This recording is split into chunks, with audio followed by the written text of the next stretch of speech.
Hello and welcome friends to the lecture number 2 of a new series.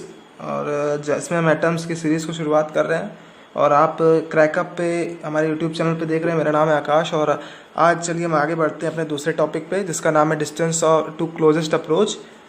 सो आइए अपने lecture को शुरुआत करते हैं और नए टॉपिक की तरफ बढ़ते हैं। अच्छा, डिस्टेंस टू क्लोजेस्ट अप्रोच हमारा जो नया टॉपिक है इसको हम डिनोट करते हैं R0 से। ठीक है, R0 से इसका डिनोशन होता है। और डिस्टेंस टू क्लोजेस्ट अप्रोच है क्या, इसके तो समझते हैं। इसको समझते हैं इस तरीके से कि हम मानते हैं कि चलिए हमारे पास एक सोर्स ऑफ अल्फा पार्टिकल है। थोड़ा आपको सही से दिखे यहाँ पे, ये जो सोर्स ऑफ अल्फा पार्टिकल है जिसमें हमने बताया था कि यहाँ पे बिस्मथ है, आप कुछ भी ले सकते हैं। इस सोर्स ने क्या किया, इसने अल्फा पार्टिकल, हमने मान लीजिए कि यहाँ पे इसकी आगे बढ़ाया अल्फा पार्टिकल को, हमने भरपूर काइनेटिक एनर्जी दी। काइनेटिक एनर्जी क्योंकि आप जानते हैं काइनेटिक एनर्जी, आप जब किसी पार्टिकल को मूव कराते हैं फिर किसी बॉडी को मूव कराते हैं उसको एक एनर्जी देनी पड़ती है, उसको हम काइनेटिक एनर्जी कहते हैं। भरपूर काइनेटिक एनर्जी हमने यहाँ पे दी इसको। और हम यहाँ क्या मानते हैं कि यहाँ मान लेते हैं कि हमारे पास न्यूक्लियस है। हमने बताया था कि न्यूक्लियस क्या होता है। न्यूक्लियस एक पॉजिटिवली, जहाँ पे सारे पॉजिटिव चार्ज एक जगह पे होते हैं, एक हैवी सॉलिड एक स्पेस होता है, एक पार्टिकल होता है एक, और ये एटम में बहुत छोटी जगह में पाया जाता है। हमने साइज को बताया था 10⁻⁻15 मीटर साइज हमने कंपेयर किया था एटम में। और एटम में एक न्यूक्लियस होता है। अब हम जानते हैं कि जब ये बिल्कुल मान लेते हैं भरपूर काइनेटिक एनर्जी हमने दी, अल्फा पार्टिकल आगे बढ़ रहा है, बढ़िया से बढ़ रहा है, आगे आ रहा है। फिर क्या होता है कि जब ये न्यूक्लियस के पास पहुंचता है, क्योंकि न्यूक्लियस से पॉजिटिव चार्ज और ये अल्फा पार्टिकल है, ये हीलियम का पार्टिकल है। हीलियम के पास भी 2+2 इलेक्ट्रॉन का चार्ज होता है, हमें पता है, पॉजिटिव चार्ज होता है। तो जब ये आगे बढ़ता है तो यहाँ पे एक इलेक्ट्रोस्टैटिक फोर्स जनरेट होता है। इलेक्ट्रोस्टैटिक फोर्स क्यों जनरेट होता है, क्योंकि ये भी पॉजिटिव चार्ज होता है और ये भी जो आ रहा है आपके तरफ, और ये जो न्यूक्लियस की तरफ जा रहा है ये चार्ज, और ये भी पॉजिटिव चार्ज है। तो क्या होता है कि ये रिपल्सन क्रिएट करता है और कहीं ना कहीं अपने पार्टिकल को इसको डेविएट करना पड़ता है इस पॉजिटिव चार्ज की वजह से, क्योंकि न्यूक्लियस पे ही सारे पॉजिटिव चार्ज होते हैं। तो यहाँ पे इस पॉजिटिव चार्ज ने इसको रिपल किया और रिपल करने के बाद इसने अपनी डिस्टेंस बदल दी। अच्छा, इसने डेविएशन किया लेकिन कुछ दूर तक तो ये पहुंचा ना, यहाँ तक तो इसने, अगर हमने काइनेटिक एनर्जी दी और यहाँ पे इलेक्ट्रोस्टैटिक फोर्स यहाँ पे बार बार जनरेट कर रहा है कि आप मेरे पास मत आओ, मेरे पास को दूर भेज रहा है, लेकिन कहीं ना कहीं तक तो मान लेते हैं कि यहाँ तक इसने अपनी ट्रैवलिंग कंप्लीट की। ये पार्ट अभी हम भूल जाते हैं, इसको हम भूल जाते हैं। हम मानते हैं कि यहाँ तक ये चार्ज आगे गया और यहाँ पे इसने बिल्कुल, यहाँ पे क्या हुआ कि इसकी जो काइनेटिक एनर्जी थी वो जीरो हो गई। जीरो क्यों हो गई, क्योंकि इसकी वेलोसिटी जीरो हो गई, क्योंकि इसके आगे ये बढ़ नहीं पाया, क्योंकि यहाँ तो काइनेटिक एनर्जी दी, काइनेटिक एनर्जी इसके अगेंस्ट वर्क कर रहा है ना, क्योंकि ये पॉजिटिव चार्ज जो न्यूक्लियस है ये भी चाह रहा है कि दूर हो, लेकिन नहीं, इसके अगेंस्ट वर्क किया हमने और यहाँ पे एक पॉइंट पे आते ही इसकी वेलोसिटी जीरो हो गई। सो ऐसे जिस पॉइंट पे आके काइनेटिक एनर्जी हमारी ख़त्म हो जाती है, इसका मतलब कि यहाँ तक, यहाँ से अब आप आगे नहीं बढ़ सकते। यहाँ न्यूक्लियस, क्योंकि ऐसा था नहीं न्यूक्लियस से भिड़ जाती है चीज़ें, नहीं, न्यूक्लियस के आगे अब आप नहीं इसके आगे नहीं जा सकते। यानी ये जो सबसे लास्ट पॉइंट है जहाँ भी जीरो हो जाता है, इसको हम कहते हैं डिस्टेंस टू क्लोजेस्ट अप्रोच। और इसको हम सेंटर ऑफ न्यूक्लियस से इसकी डिस्टेंस लेते हैं। हम मानते हैं कि R0 इसकी डिस्टेंस है, जहाँ पे इसकी वेलोसिटी जीरो हो गई और उसकी इस पार्ट को भी हम भूल जाते हैं। बाद में हम कुछ भी हो सकता है, कहीं से भी डेविएशन हो सकती है इसकी, इसको हम नहीं मान सकते। यहाँ पे भी मान सकते हैं, आप कह सकते हैं कि यहाँ से भी इसकी डिस्टेंस क्लोजेस्ट अप्रोच हो सकती है, लेकिन अभी हम यही मानते हैं कि यहाँ पे इसकी वेलोसिटी जीरो हो गई और इसके आगे अब ये नहीं बढ़ पाया। तो जहाँ पे इसकी वेलोसिटी जीरो हो जाती है, यानी वहाँ पे काइनेटिक एनर्जी खत्म हो जाती है, क्योंकि जहाँ v जीरो हो गया, क्योंकि हाफ mv² के हिसाब से काइनेटिक एनर्जी जीरो तो वेलोसिटी जीरो, तो इस डिस्टेंस को हम R0 कहते हैं। अच्छा, R0 को हमको अगर डिफाइन, अगर हमें पता चल जाए R0 की वैल्यू क्या है, तो कहीं ना कहीं हम ये बता सकते हैं कि आखिर न्यूक्लियस की साइज कितनी बड़ी है, क्योंकि जितनी बड़ी यहाँ पे साइज R0 की वैल्यू होगी उतना ही बड़ा उसका साइज हो सकता है, क्योंकि उतना बड़ा न्यूक्लियस हो सकता है। तो इन्हीं सब की बातों को पता करने के लिए हमें R0 की वैल्यू फाइंड करनी पड़ती है। R0 की वैल्यू फाइंड कैसे होगी, इसके तरफ आगे बढ़ते हैं। मानते हैं कि यहाँ पे हमने भरपूर काइनेटिक एनर्जी दी, ठीक है, काइनेटिक एनर्जी हमने अब कितनी दी है, तो आप देख सकते हैं आप कितनी मेगा इलेक्ट्रॉन वोल्ट की काइनेटिक एनर्जी देनी है, ठीक है, हमने दी। अच्छा, यहाँ पे ये इनिशियल पॉइंट था, मान लेते हैं ये इनिशियल था, हमने यहाँ पे इसको काइनेटिक एनर्जी दी और ये फाइनल पोजीशन था। यहाँ पे फाइनल, ये हमारा फाइनल था और ये हमारी इनिशियल वेलोसिटी थी। जो भी हमारी इनिशियल वेलोसिटी में क्या होगी, वेलोसिटी हमारी जीरो हो गई और इनिशियल में हमारी काइनेटिक एनर्जी थी। ये मानते हैं एक इनिशियल पॉइंट पे जब हमने इस अल्फा पार्टिकल को आगे बढ़ाया तो काइनेटिक एनर्जी इसको मिली, लेकिन यहाँ पे जब पहुँचा तो ये ड्यू टू यहाँ पे जो हमारी एनर्जी कन्वर्ट हुई, ये काइनेटिक एनर्जी किस में कन्वर्ट हो गई, ये इस वजह से कन्वर्ट हो गई क्योंकि यहाँ पे इलेक्ट्रोस्टैटिक फोर्स जनरेट हुआ और इस इलेक्ट्रोस्टैटिक फोर्स को जनरेट होने के लिए क्या हुआ यहाँ पे कि जो पॉजिटिव चार्ज था और यहाँ पे जो पॉजिटिव अल्फा पार्टिकल का चार्ज था, इन्होंने इलेक्ट्रोस्टैटिक वर्क किया। यहाँ से भी इलेक्ट्रोस्टैटिक फोर्स तो जनरेट हो ही रहा था, लेकिन कहीं ना कहीं वर्क इसने किया और यहाँ पे इस पॉइंट पे पहुँचने के बाद इसकी काइनेटिक एनर्जी बिल्कुल जीरो हो गई और यहाँ पे जो बिल्कुल एनर्जी हमारी बनी वो इलेक्ट्रोस्टैटिक फोर्स बन गया। यानी काइनेटिक एनर्जी चेंज हो गई इलेक्ट्रोस्टैटिक फोर्स में, वेलोसिटी जीरो। तो ये काइनेटिक एनर्जी किसके इक्वल हो गई? ये हो गई हमारी इलेक्ट्रोस्टैटिक फोर्स के इक्वल। इलेक्ट्रोस्टैटिक फोर्स का एग्जाम्पल होता है, जो फॉर्मूला होता है वो KQ1 Q2 अपॉन R0। ये हमारी हो गई वेलोसिटी R0, ये हमारा हो गया काइनेटिक, ये हो गई हमारी इलेक्ट्रोस्टैटिक फोर्स। हालांकि क्योंकि इलेक्ट्रोस्टैटिक पोटेंशियल है, क्योंकि यहाँ पे हम इस चार्ज को मूव करा रहे थे ना, इसके अगेंस्ट वर्क करा रहे थे, इसलिए जो हमारा जो चेंज है, ये जो हमारी फॉर्मूला निकल के आया है, ये आया है इलेक्ट्रोस्टैटिक पोटेंशियल का, क्योंकि हमें वर्क करा रहे थे। आप इसको अच्छे से पढ़ेंगे इलेक्ट्रोस्टैटिक पोटेंशियल और इलेक्ट्रोस्टैटिक फोर्स में क्या चेंज होता है। हमने इसके अगेंस्ट वर्क करा रहे थे, इसलिए यहाँ पे इलेक्ट्रोस्टैटिक पोटेंशियल लगा। अच्छा, काइनेटिक एनर्जी का फॉर्मूला अभी तो हमें काइनेटिक एनर्जी पता नहीं क्या है, लेकिन K की वैल्यू में पता है। K की वैल्यू होती है 1/4πε0 और ये हमें पता है Q1 हम मान लेते हैं कि ये अल्फा पार्टिकल का चार्ज, तो यहाँ पे 2 इलेक्ट्रॉन का चार्ज था और फिर इनटू, क्योंकि इसके पास भी चार्ज कोई भी फॉइल हो सकता है, तो मान लेते हैं कि Ze का प्लस Ze का चार्ज है। Z यहाँ पे कोई वैल्यू हो सकती है, तो यहाँ पे इंटू Ze अपॉन R0। अच्छा, R0 की वैल्यू में फाइंड निकालनी हो यहाँ से, R0 की जो वैल्यू आएगी वो आएगी 2Ze² 4πε0 KE। अब काइनेटिक एनर्जी आप जो लगाएंगे आपको पता रहेगी 4πε0 की वैल्यू 9 होती है और Ze आपको पता है, Z जो एटॉमिक नंबर होगा इस फॉइल का जहाँ पे हम इसकी बम्बार्टमेंट करा रहे हैं, और 2 हमें पता है यहाँ पे इलेक्ट्रॉन की जो वैल्यू होती है वो हमें पता है। अच्छा, एक यहाँ पे एक और कंडीशन आ सकती है कि हम कितनी इसको एनर्जी दे दें, मैक्सिमम काइनेटिक एनर्जी दे दें, ये बिल्कुल पास तक चला जाए। कितना पास चला जाए? अच्छा, जितना पास से चला जाएगा, जहाँ तक ये पास चलता चला जाएगा, ये हमें और श्योरिटी होगी कि कितना बड़ा हमारा न्यूक्लियस है। ठीक है, ये बात हमें पता चली ना, क्योंकि न्यूक्लियस की साइज अगर हमें पता करनी हो, कहाँ तक आखिर इसकी पहुंच हो सकती, कहाँ तक ये हमारा अल्फा पार्टिकल जा सकता है, इसके लिए हमने क्या किया, इसको एक भरपूर काइनेटिक एनर्जी दे दी। काइनेटिक एनर्जी हमने कर दिया मैक्सिमम, क्योंकि पता है इस फॉर्मूले से काइनेटिक एनर्जी अगर मैक्सिमम कर देंगे इस फॉर्मूले से, ये जो हमारा R0 is equal to 2Ze² upon 4πε0 into KE है, इससे हमें पता है कि R0 जो है वो क्या है, R0 इन्वर्सली प्रोपोर्शनल है ना काइनेटिक एनर्जी के। तो काइनेटिक एनर्जी अगर हम बढ़ाएंगे तो R0 की वैल्यू छोटी होगी, R0 की वैल्यू जब छोटी होगी यानी और पास जाएगा, ये जो हमारा अल्फा पार्टिकल है और पास जाने वाला है।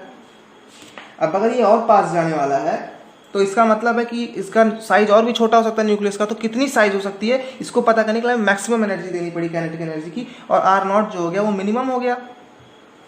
जब R0 मिनिमम हो गया, हमें पता है कि नेचुरली काइनेटिक एनर्जी जो आप मैक्सिमम दे सकते हो वो 7.7 मेगा इलेक्ट्रॉन वोल्ट दे सकते हो। हमने इसको डिस्कस किया था जब रदरफोर्ड का जो पिछले वीडियो में हमने दिखाया था कि आपको कितनी एनर्जी आप दे सकते हैं, तो 5 मेगा इलेक्ट्रॉन वोल्ट से 7.7 मेगा इलेक्ट्रॉन वोल्ट तक आप दे सकते हैं। और जेड की वैल्यू में पता है, जेड ऑफ गोल्ड क्या होती है, वो होती है 79। ठीक है, और 1/4πε0 की वैल्यू क्या होती है, वो होती है 9 × 10⁹। अच्छा, इन सब की फॉर्मूले को हमने रखा तो R0 की जो वैल्यू आई वो लगभग आसपास आई आपके 3 × 10⁻14 मीटर। इसको आप लिख सकते हैं R0 जो आया आपका 3 × 10⁻30, यहाँ पे आप लिख लीजिए, एक जीरो बढ़ा लीजिए और -15 मीटर। इसको आप लिख सकते हैं 30 फर्मी, यानी क्योंकि जो 1 फर्मी होता है वो 10⁻15 मीटर के इक्वल होता है, यानी 30 फर्मी। ये हमारी जो वैल्यू आई वो आ गई सबसे यानी जो भी न्यूक्लियस की जो साइज़ होगी वो इससे कम में ही होगी, मतलब इससे ज़्यादा नहीं होने वाली, क्योंकि हम मैक्सिमम काइनेटिक एनर्जी हमने यहाँ प्रोवाइड की और ये हमारी जो वैल्यू निकल के आई ये साइज़ ऑफ न्यूक्लियस हो गई। चीज़ें क्लियर हुई यहाँ पे, साइज ऑफ न्यूक्लियस। अच्छा, ये फार्मूला में कई जगह लगाना पड़ेगा, इसका न्यूमेरिकल लगेंगे, लेकिन मैं लास्ट में लगवाऊंगा आपसे न्यूमेरिकल। ये चीज़ें आपको देखने वाली थी। आगे बढ़ते हैं अपने लेक्चर की तरफ। आगे जो ड्रॉबैक्स है रदरफोर्ड के, इसको पढ़ते हैं। अभी इम्पैक्ट पैरामीटर, एक छोटा सा टॉपिक और बचा, इसी के सामने मैं आपको करा दूँ इम्पैक्ट पैरामीटर, क्योंकि इसमें इसलिए मैं इसको बगल में करा रहा हूँ ताकि आपको कन्फ्यूज़न होती है। कई लोग कन्फ्यूज हो जाते हैं कि इम्पैक्ट पैरामीटर क्या होता है और डिस्टेंस टू क्लोजेस्ट अप्रोच, इनमें जो फ़र्क होता है वो कई लोग नहीं समझ पाते। इम्पैक्ट पैरामीटर बहुत छोटा सा पॉइंट है, इसको बहुत ज़्यादा डिस्क्राइब इसलिए करना पड़ता है क्योंकि लोगों को कन्फ्यूज़न हो जाती है। इम्पैक्ट पैरामीटर क्या होता है? सेम चीज़ हम अल्फा पार्टिकल की बम्बार्टमेंट कराए, यहाँ पे हमारा न्यूक्लियस सेंटर में, और यहाँ पे कहीं ना कहीं डेविएशन हो गई। अच्छा, डेविएशन हो गई, ये हमें पता है कि सेंटर ऑफ न्यूक्लियस से इसकी जो डिस्टेंस होती है वो r0 होती है। अगर यही डिस्टेंस हम यहाँ से नापे तो ये भी r0 हो सकती है ना। आपको दिख रहा है ना चीज़ जो डिफरेंस है। अच्छा, जो इम्पैक्ट पैरामीटर होता है इसकी अगर हम डिफिनीशन जाने तो इसकी डिफिनीशन अगर मैं पढ़ूँ आपके सामने, this is the perpendicular distance of initial velocity vector. इसको लिख लेते हैं, this is the perpendicular distance of initial velocity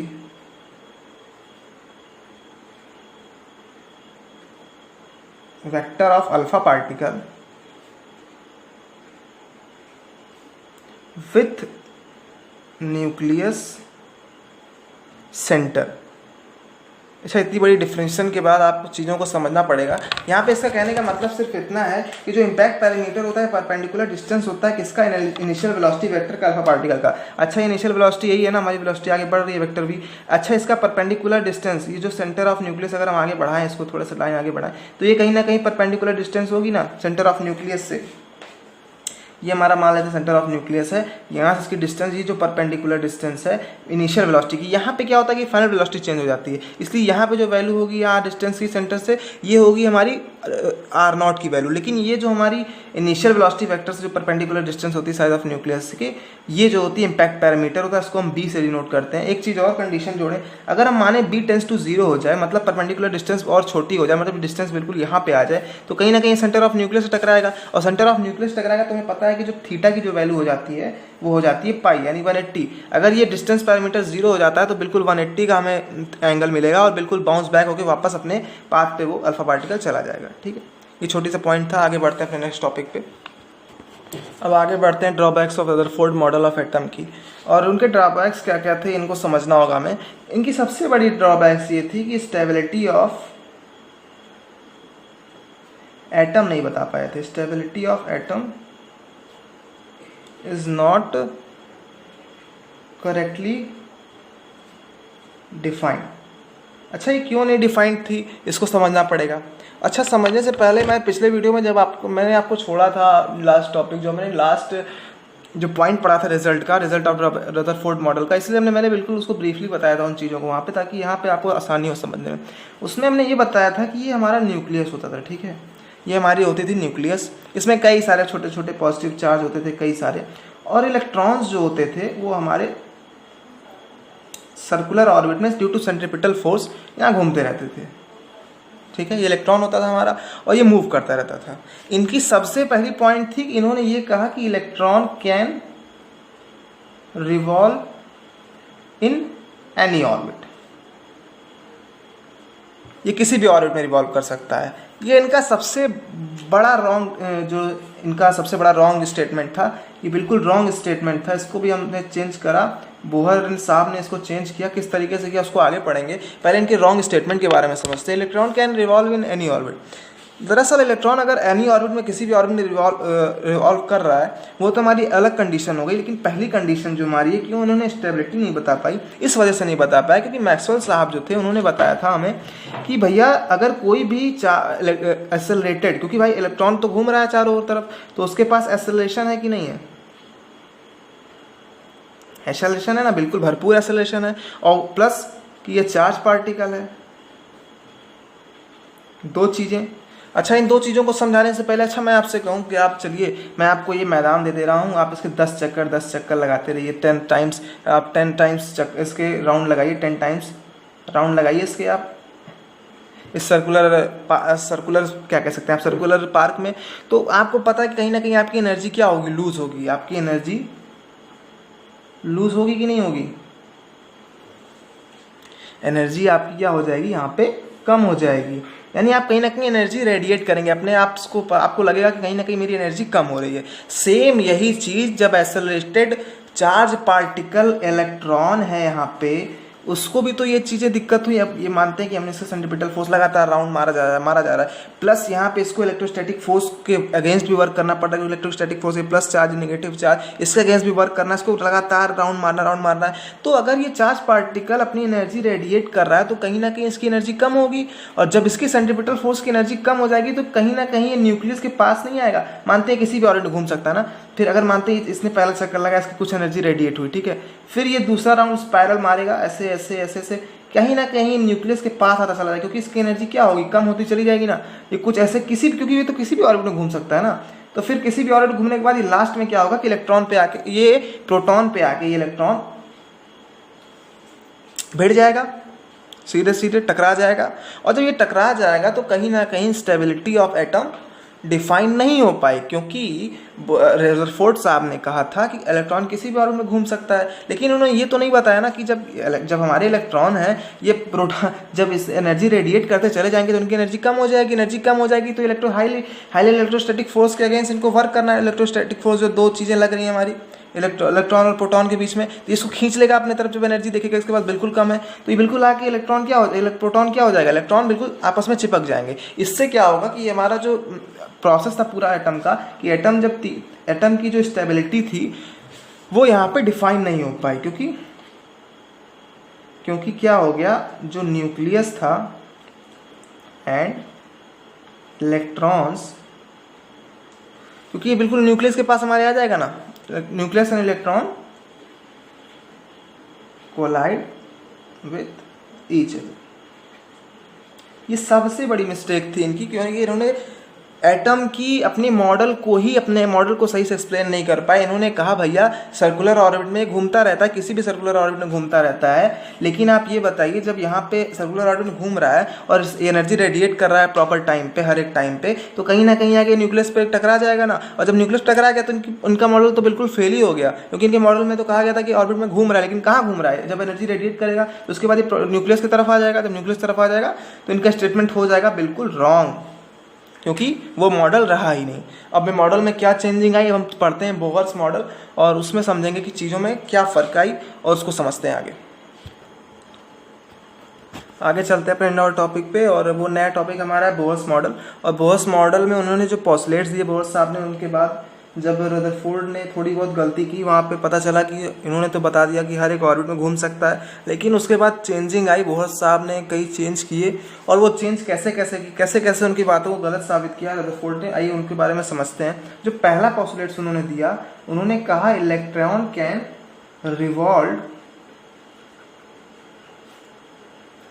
only in certain stable orbit. इसको समझेंगे, पहले हम नोट डाउन कर लें। And these orbits have fixed energy level, fixed energy आप कहिए, एंड दीज आर कॉल्ड, मतलब इन एनर्जीज को और इन ऑर्बिट्स को क्या कहा गया एनर्जी लेवल और स्टेशनरी स्टेट्स। और इनको नाम क्या क्या दिया गया, इन्होंने इनको नाम दिया है सारे ऑर्बिट्स को K, L, M and N। अभी थोड़ा और समझेंगे, ज़्यादा बातें बड़ी हो जाएंगी, इनको पहले समझते हैं।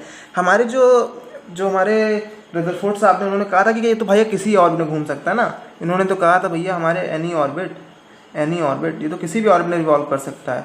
तो ये बात जो थी इनकी पहले रॉन्ग हो गई, और वो रॉन्ग कैसे हुई हमें पता चला था, क्योंकि अगर किसी भी ऑर्बिट में घूमेगा तो कहीं ना कहीं आ जाएगा अपने न्यूक्लियस के पास। तो पहली पोस्टुलेट्स इन्होंने जो की, उन्होंने कहा भैया नहीं, ऐसा नहीं, इलेक्ट्रॉन जो होता है सिर्फ सर्टेन स्टेबल ऑर्बिट में घूम सकता है। इसका एग्जाम्पल अगर हमने एक बड़ा सा ये मानते हैं हमारा न्यूक्लियस है, ओके क्लियर बात। ये इन्होंने कहा भैया ऐसा नहीं है कि ये इलेक्ट्रॉन हमारा हर एक ऑर्बिट किसी भी ऑर्बिट में घूम सकता है, ऐसा नहीं है। ये कहीं ना कहीं किसी सर्टेन ऑर्बिट में घूमेगा, और इन सर्टेन ऑर्बिट्स को इन्होंने नाम दे दिया भैया ये हमारा एनर्जी, और उनके उस सेंटर जो हमारे सर्टेन ऑर्बिट्स हैं उनको उनके पास एक फिक्स्ड एनर्जी होगी, मतलब इतने एनर्जी वाले इलेक्ट्रॉन ही यहाँ पर रहेंगे, और उन फिक्स, इसीलिए उनको कहा गया एनर्जी लेवल, इन ऑर्बिट्स को कहा गया एनर्जी लेवल, और इनको नाम दे दिया गया। जैसे फर्स्ट एनर्जी लेवल है तो इसको नाम के दे दिया गया। अब हमारा सेकेंड जो ऑर्बिट बन रहा है,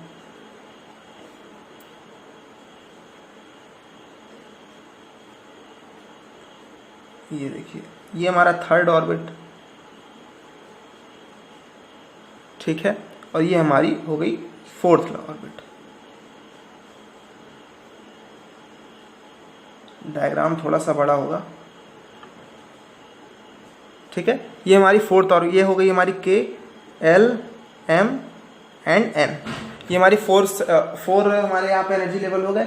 अच्छा, इन एनर्जी लेवल्स के कुछ फिक्स्ड हमारे क्या हो गए, हमारे कुछ फिक्स एनर्जी हो गई। उन एनर्जी के बारे में समझते हैं कि, और इनकी क्या हुई कि फिक्स एनर्जी लेवल होगी। मान लेते हैं जो हमारा के है, उसके जो है उनके लिए जो हमारी जो एनर्जी है वो -13 इलेक्ट्रॉन वोल्ट है माइनस में, और हम मान लेते हैं कि जो हमारी एल है उनकी जो फिक्स एनर्जी, कोई भी फिक्स एनर्जी लेवल हो सकती है, वो हो सकती है हमारी -1.51 इलेक्ट्रॉन वोल्ट, और जो हमारा एम जो हमारी ऑर्बिट है उसके लिए जो इलेक्ट्रॉन जो हमारी वैल्यू हो सकती है वो हो सकती है -3.4 इलेक्ट्रॉन वोल्ट।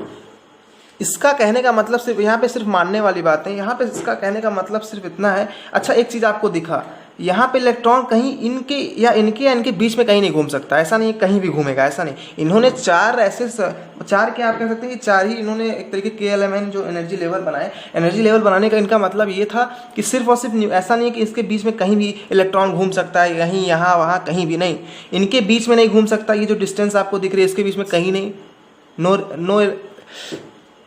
कहीं भी नहीं घूम सकता, यहाँ पे रिवॉल्व नहीं कर सकता, कोई रिवोल्यूशन नहीं हो सकती। इन एनर्जी लेवल और इन एनर्जी लेवल के बीच में कोई रिवोल्यूशन नहीं हो सकती, इनके बीच में कोई रिवोल्यूशन नहीं हो सकती, कहीं नहीं, इनके बीच में आपको कहीं कोई रिवोल्यूशन नहीं दिखेगा। अगर फिक्स्ड ऑर्बिट में ही घूमेंगे, अपने फिक्स्ड एनर्जी लेवल में ही घूमेंगे जितना उस इलेक्ट्रॉन का एनर्जी लेवल होगा, ठीक है। ये चीज़ें समझ में आई कि उनके पास फिक्स एनर्जी लेवल होगा, उसी एनर्जी में ही वो इलेक्ट्रॉन रिवॉल्व करेंगे। ऐसा नहीं है कि हर एक जगह, ये उन्होंने गलती की थी रदरफोर्ड साहब ने, उन्होंने कहा था किसी भी ऑर्बिट में घूम सकता, नहीं, इनके बीच में नहीं घूम सकता, ये और इस न्यूक्लियस के बीच में नहीं घूम सकता, ये इसी में रिवॉल्व करेगा, ठीक है।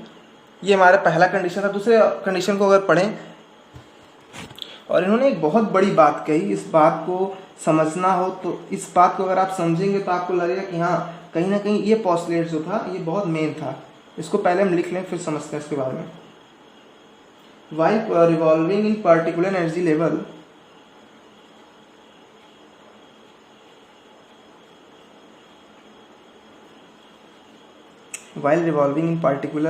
energy level, इलेक्ट्रॉन डोंट, ये बहुत बड़ी लाइन थी, डोंट इमिट्स एनी रेडिएशन, ये बहुत बड़ी लाइन थी, इसको आप अंडरलाइन करिए, इसको कई बार चीज़ों को समझिए। ये सबसे बड़ी बात इन्होंने कही, इलेक्ट्रॉन जो है कोई रेडिएशन इमिट करता ही नहीं है अगर वो किसी पर्टिकुलर एनर्जी लेवल में होगा। मतलब अगर मान लेते हैं इलेक्ट्रॉन है, यहाँ पे भी एक इलेक्ट्रॉन है, ये भी रिवॉल्यूशन हो रही है, यहाँ भी रिवॉल्यूशन हो रही है, कहीं भी रिवॉल्व कर रहे हैं, ठीक है। ये जब रिवॉल्यूशन कर रहे हैं तो कहीं ना, ये ऐसा नहीं है कि ये कोई भी एनर्जी रेडिएट कर रहे हो। यहाँ पे ये चीज़ जब इन्होंने बता दी कि भैया रेडिएशन नहीं होती है, तब ये इन्होंने ये बात को क्लियर किया कि सच में स्टेबल है, किस तरीके से हमारा जो एटम है वो स्टेबल है, इसी तरीके से स्टेबल है, क्योंकि जब ये एनर्जी रेडिएट ही नहीं करेगा तो इसके पास एनर्जी की कमी ही नहीं होगी, वो तो फिक्स एनर्जी की स्टेशनरी स्टेट में ही रिवॉल्यूशन करता रहेगा। और जब इनके पास एनर्जी की कमी नहीं होगी तो ये बिल्कुल न्यूक्लियस के पास आएगा नहीं, और ये इलेक्ट्रॉन हमारा स्टेबल रहेगा। यानी एक बहुत बड़ी लाइन थी कि while revolving in a particular energy level electron don't emits any radiation. अच्छा चलिए, बोर्ड साहब ने ये तो बता दिया कि चलिए कोई भी एनर्जी रेडिएट नहीं करता है, लेकिन मान लें अगर किसी कंडीशन में रेडिएशन होती है तो क्या होता है, इनको समझते हैं। उस लाइन को इन्होंने डिस्क्राइब किया, इस कंडीशन को कहा गया कि इफ एन इलेक्ट्रॉन, ठीक है, इफ एन इलेक्ट्रॉन एब्जॉर्ब और emits energy it must be move to different energy level।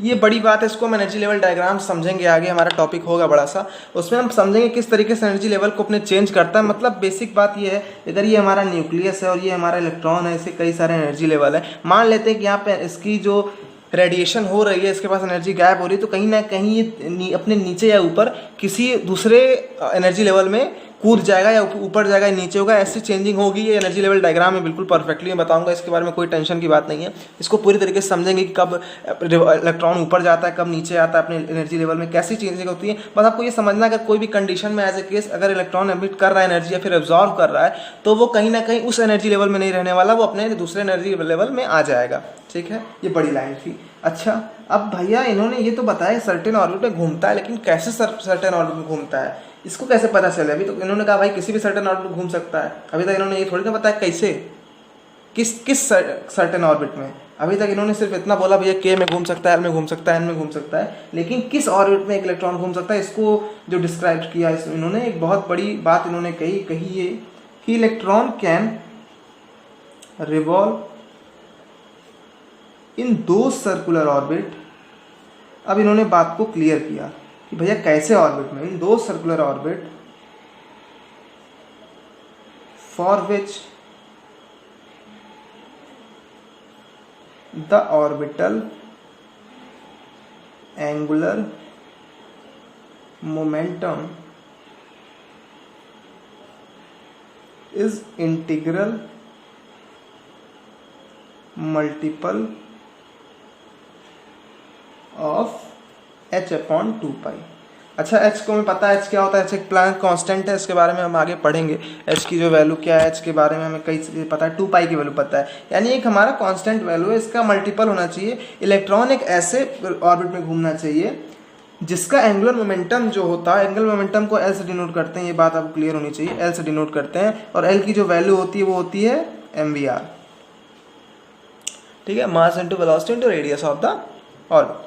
तो जो हमारा जो ऑर्बिट होगा इलेक्ट्रॉन, उसी ऑर्बिट में घूमेगा जिसका जो एंगुलर मोमेंटम होगा उस ऑर्बिटल का, उस ऑर्बिट का, उसका जो ऑर्बिट मोमेंटम होगा वो इंटीग्रल मल्टीपल होगा किसका, h/2π के। यानी मानते हैं अगर हमारा पहला एनर्जी इसका जो इसने ना मेन फॉर्मूला निकाला, इस तरीके से निकाला, L is equal to NH/2π, n is equal to integral multiple of h/n, integral number. यहाँ n की वैल्यू हम 1 रखेंगे तो हो जाएगा h/2π। अगर हम सेकंड एनर्जी लेवल में जाएंगे 2 रखेंगे, उसकी वैल्यू 2h/2π हो जाएगा। लिख लें अगर तो 2h/2π हो जाएगा, 3h/2π हो जाएगा, 4h/2π हो जाएगा। मतलब ऐसा नहीं हो सकता कि 1.5h/2π, ऐसा नहीं है, इंटीग्रल मल्टीपल होने वाला इंटीजर होगा। तो इस तरीके से इन्हीं ऑर्बिट्स में घूमेगा जिसकी जो इंटीग्रल वैल्यू। अच्छा, mvr कैसे आता है, एंगुलर मोमेंटम, इसके बारे में डिस्कस होगा आगे, उसको डिस्कस करेंगे। 11th में आपने पढ़ा होगा चीज़ों को, L is equal to mvr sine theta होता है, इसकी वैल्यूज कैसे निकलती है। यहाँ पे मेन मतलब समझना है कि जो इलेक्ट्रॉन उन्हीं ऑर्बिट से घूमता है जिनका एंगुलर मोमेंटम जो होता है वो इंटीग्रल मल्टीपल होता है किसके, h/2π। h जो है वो प्लैंक्स कांस्टेंट होता है, इसके बारे में आगे समझेंगे जब हम रेडियस निकालेंगे, उसके बाद हम कांस्टेंट के बारे में पढ़ेंगे। तो मतलब मेन चीज़ ये थी कि इलेक्ट्रॉन जो होता है वो उन्हीं ऑर्बिट में घूमता है जिनका जो एंगुलर मोमेंटम होता है वो h/2π के इंटीग्रल मल्टीपल होता है। ठीक है, ये बातें समझ में आई। अब आगे बढ़ते हैं अपने नेक्स्ट टॉपिक पे। अब आगे बढ़ते हैं अपने नए टॉपिक पे, और वो नया टॉपिक है हमारा, अब जो नए नए कैलकुलेशन हमें करने हैं आगे उसकी तरफ बढ़ते हैं। जो पहला कैलकुलेशन है, हमें निकालना है रेडियस ऑफ nth ऑर्बिट, यानी किसी n ऑर्बिट का रेडियस। वो n कुछ भी हो सकता है, फर्स्ट सेकेंड थर्ड फोर्थ, कोई भी एनर्जी लेवल, उससे n एनर्जी लेवल की माने हैं हमने। और हमें ये भी पता है कि कोई इलेक्ट्रॉन है हमारा, ठीक है, वो इलेक्ट्रॉन अगर रिवॉल्व करता है, हमें पता था कि इलेक्ट्रॉन और न्यूक्लियस के बीच में क्योंकि पॉजिटिव नेगेटिव होते हैं तो इलेक्ट्रोस्टैटिक फोर्स लगता है एक Fe, हमें पता है। ठीक, एक बात हमें ये भी पता है, क्या पता है, कि एक सेंट्रीपिटल फोर्स जनरेट करता है, एक Fc भी जनरेट करता है। हमें ये भी पता है कि Fc की जो वैल्यू होती है वो होती है mv²/r, और जो Fe की वैल्यू होती है उसको हमें पता किया था 1/4πε0 Q1 Q2/r² होती थी। ठीक है, ये चीज़ें हमें पता है। अच्छा, इस इलेक्ट्रॉन की जो वैल्यू होने वाली वो क्या होगी, मान लेते हैं कि इस इलेक्ट्रॉन की जो वैल्यू है हमारी, मान लेते हैं यहाँ पे कि -e चार्ज है, और इसका मान लेते हैं प्लस जेड ई चार्ज है।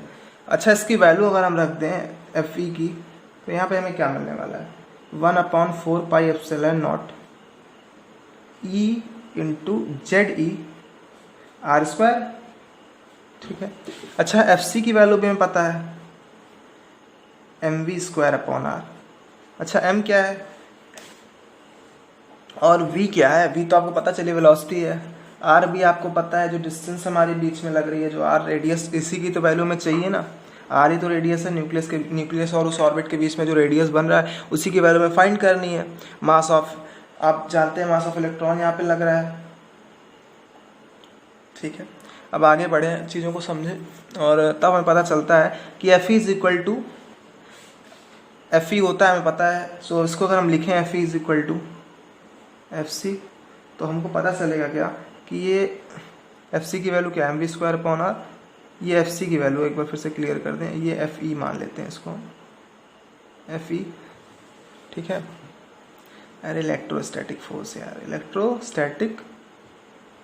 ठीक है, अब तो आपको समझ में आएगा। M V square upon R is equal to 1/4 pi epsilon not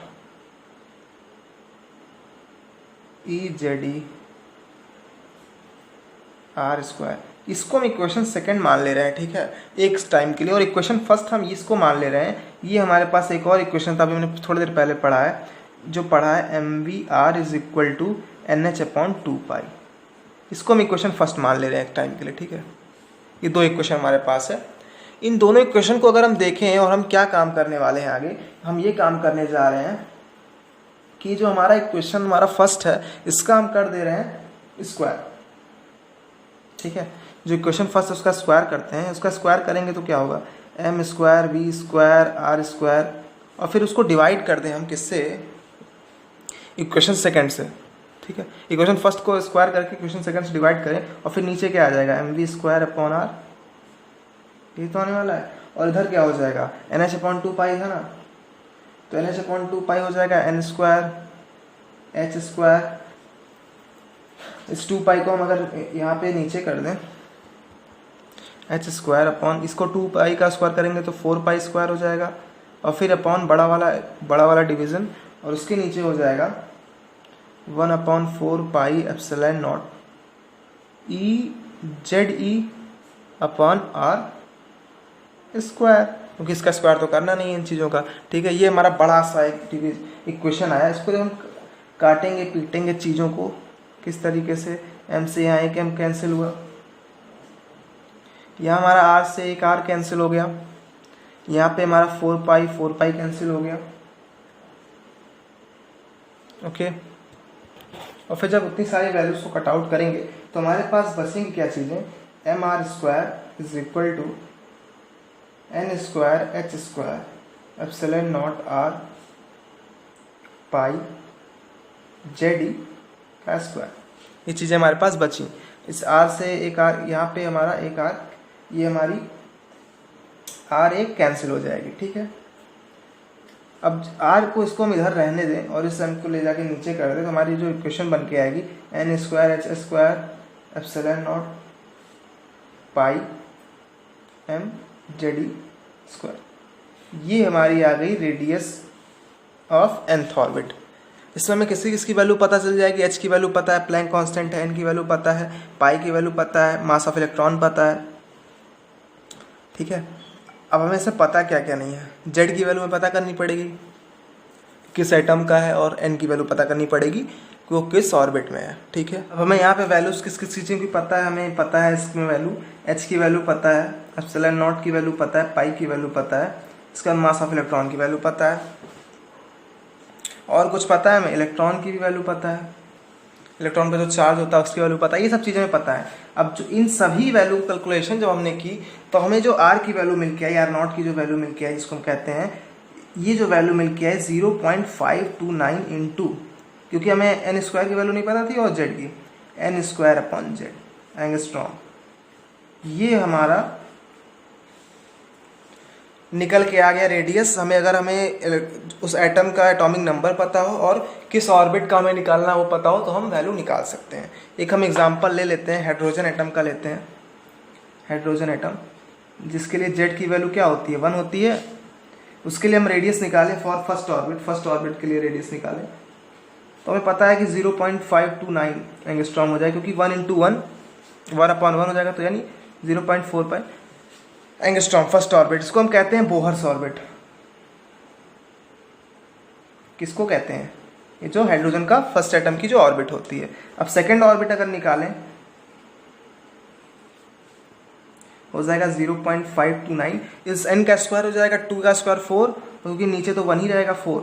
ऐसे हम थर्ड ऑर्बिट का निकाल सकते हैं रेडियस 0.529 इंटू 3 का स्क्वायर 9। ठीक है, ऐसे ऐसे वैल्यूज हमारी निकलती चली जाएंगी। और जेड अगर कोई और एटम की हाइड्रोजन वैल्यू होगी, आप जेड की वैल्यू रखते चले जाइए, आपको रेडियस मिलता चला जाएगा। अब अगले लेक्चर में जब हम मिलेंगे तो उसमें हम पोटेंशियल एनर्जी, काइनेटिक एनर्जी और सोच रहे हैं कि यहाँ पे वेलोसिटी, मैं सोच रहा हूँ ख़त्म कर दूँ, वेलोसिटी को ख़त्म कर देते हैं, उसके बाद इस लेक्चर का एंड करते हैं। उसके बाद हम नेक्स्ट टॉपिक में एनर्जी की तरफ बढ़ेंगे। आइए अपना छोटा टॉपिक वेलोसिटी ख़त्म करते हैं। पहले आगे बढ़ते हैं अपने लास्ट टॉपिक पे, velocity of electron in nth orbit. अगर कोई इलेक्ट्रॉन रिवॉल्व कर रहा है किसी ऑर्बिट में, उसकी वेलोसिटी क्या होने वाली है, उसके बारे में अगर हमें पता करना हो तो हमें एक चीज़ करनी पड़ेगी। जो हमारा इक्वेशन था NH, ये जो हमारा इक्वेशन था NH/2π = mvr, ये वाला जो फॉर्मूला था, इसमें हम क्या करते हैं, जो हमने r की वैल्यू भी निकाल के रखी है उसमें r की वैल्यू पुट कर देते हैं।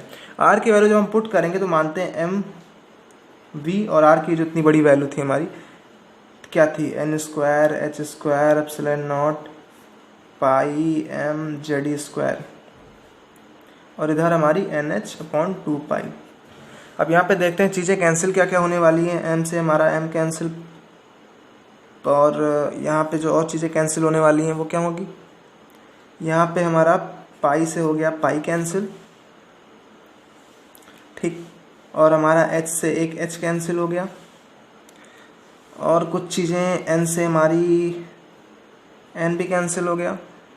ठीक है, और ये सब चीज़ें जब कैंसिल हो जाएंगी तो हमारे पास बचेगा क्या, हमारे पास बचेगा, ऊपर की वैल्यू लिख लें अगर, तो हमारे पास ऊपर बचेगा v ε0 n एंड h, क्योंकि एक n और एक h कैंसिल नहीं होगा, ze² = 1/2। अब हमें यहाँ पे वेलोसिटी चाहिए, तो वेलोसिटी जब हम इस सारे इक्वेशन को सॉल्व करेंगे तो हमारी वेलोसिटी की जो वैल्यू निकल के आएगी वो आने वाली है ze² अपॉन यहाँ पे 2h ε0 n, जो n ऑर्बिट है उसकी वैल्यू। ठीक है, अब हमें पता है कि इसमें हम किस किस चीज़ की वैल्यू में पता चल सकती है। इसमें हमें जेड की वैल्यू सॉरी जेड की नहीं पता, क्योंकि हमें जेड तो एटम जो वहाँ पे एटम रहेगा उसका एटॉमिक नंबर रहेगा। हम यहाँ पे इलेक्ट्रॉन का चार्ज पता कर सकते हैं, प्लैंक्स कांस्टेंट है इसकी वैल्यू पता कर सकते हैं, ε0 की वैल्यू पता कर सकते हैं। तो हमारे पास जो लास्ट में जो जब कैलकुलेशन कर लेते हैं तो 2.18 × 10⁸ इंटू z/n मीटर/सेकेंड, ये हमारा वेलोसिटी का फॉर्मूला आ जाता है। किसी भी ऑर्बिट में, किसी भी n ऑर्बिट में किसी इलेक्ट्रॉन का वेलोसिटी किस वेलोसिटी से मूव कर रहा है, इसको अगर हमें फाइंड करना हो तो इस फॉर्मूले से हम निकाल सकते हैं। ठीक है, सो आज का टॉपिक बड़ा हो गया क्योंकि हमने आज कई चीज़ें कवर की हैं। इम्पैक्ट पैरामीटर पढ़ा, उसमें हमने डिस्टेंस टू क्लोजेस्ट अप्रोच पढ़ा, बोहर के सारे पोस्टुलेट्स को नज़र डाला, रेडियस ऑफ nth ऑर्बिट निकाला। आई होप कि आप लोग कॉन्सेप्ट पे ध्यान दे रहे हैं और आगे पढ़ रहे हैं सही तरीके से। मैंने अभी तक इतनी इजी वे में सब चीज़ों को रखा है ताकि आपको कहीं भी फर्स्ट चैप्टर को पढ़ने की ज़रूरत ना पड़े, डायरेक्ट एटम भी आप पढ़ सकते हैं, आपको समझ में आ सकता है। कोई भी कन्फ्यूज़न हो तो आप कमेंट में बताइए क्या दिक्कत आपको लग रही है, क्या कॉन्सेप्ट नहीं समझ में आ रहा है, तो मैं कोशिश करूँगा कि उन सब चीज़ों को दूर करूँ। तो मिलेंगे लेक्चर नंबर 3 में, और मैंने कहा था कि 4 लेक्चर में आपका ये चैप्टर ख़त्म हो जाएगा एटम, और मुझे लग रहा है 4 लेक्चर में ही बिल्कुल ख़त्म हो जाएगा। सो मिलेंगे अगले लेक्चर में, लेक्चर नंबर 3 में। आई होप एंजॉय करिए आप इस वीडियो को, मुझे लगा कि आपने एंजॉय किया होगा। अगले वीडियो में मिलते हैं, तब तक के लिए लाइक कमेंट सब्सक्राइब प्लीज़।